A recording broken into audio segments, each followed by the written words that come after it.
Hello and welcome. In this last video I'm going to show you how to upgrade the DAP and to add a new instruction to it. We are going to proceed to a major update. So I've already cloned the code from GitHub.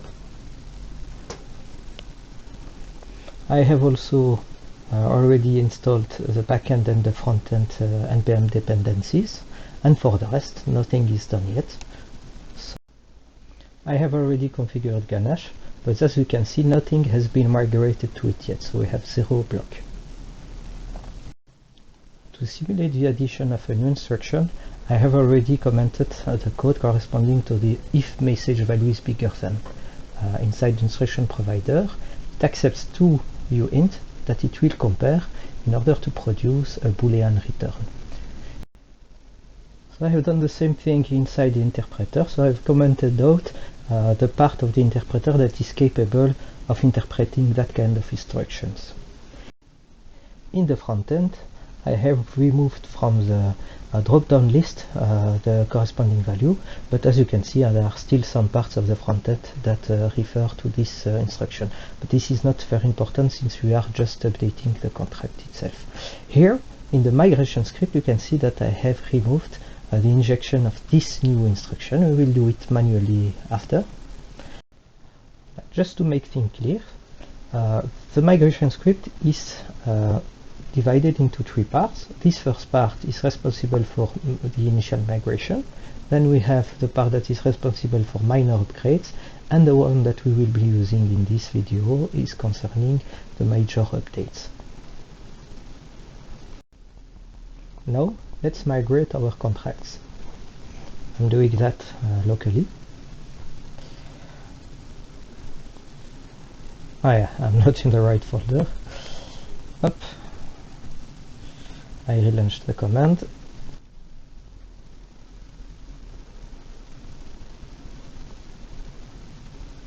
Voila, the migration is done.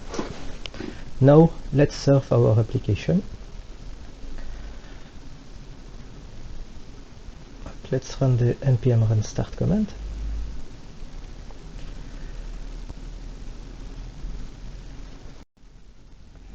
The front end is now up and running. We connect to it. The first thing that I'm going to do now is taking a screenshot of the current configuration of the DAP. This will allow us after the upgrade to see if everything went well. So, okay. So the screenshot will appear in the picture folder. There we have it. I'm going to open it. And the next thing I want to do now is create a deal, run a rule, and this will allow us to make sure that the client data are not impacted by our upgrade. So let's head up to let's make a deal tab. Here I accept all the rules, so I'm not going to make it complicated. I'm just using my account. And here I will create a very simple rule which will just transfer to the escrow balance the MSG value that I will send to it. Voila, up, I create it. I see that the deal ID is 0. We went for a fresh migration. And here I'm going to execute the rule, pass it one ETH, up, I accept it. And now I can see that my balance has been updated. Now let's go back to Visual Studio Code. We are gonna uncomment all the lines and save the files. Voila. Same in the front end, but we are not going to touch the migration scripts. We will add the instruction by ourselves manually. Well, I leave this file as it is. And now I can finally run my truffle migrate command and add the upgrade major parameter.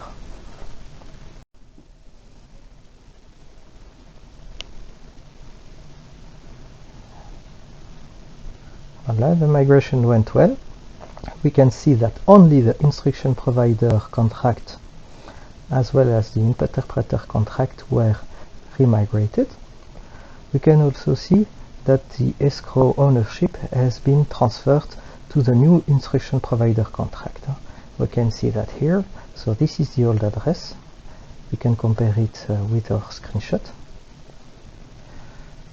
And then we have the new escrow address, and we can see it inside the output of the migration command.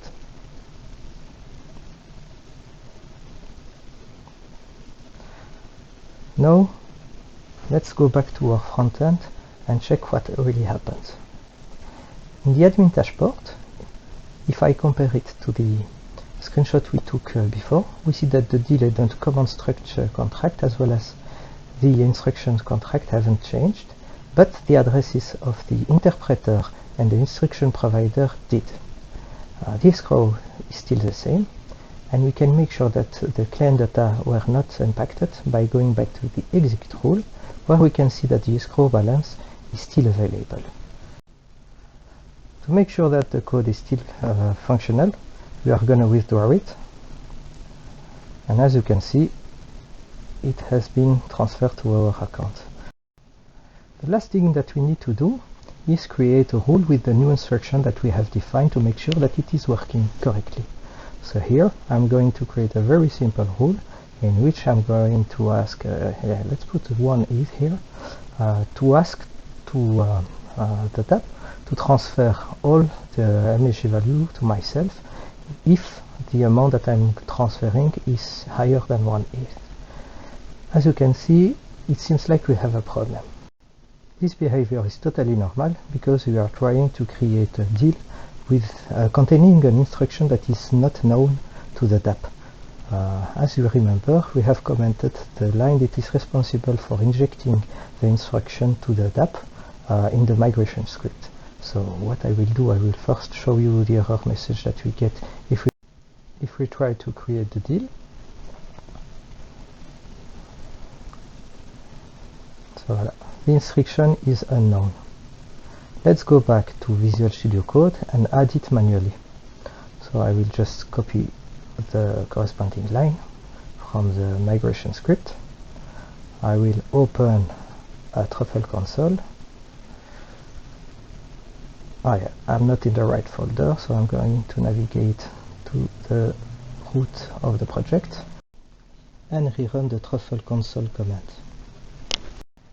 Now I'm going to save the API of my instruction contract in a variable.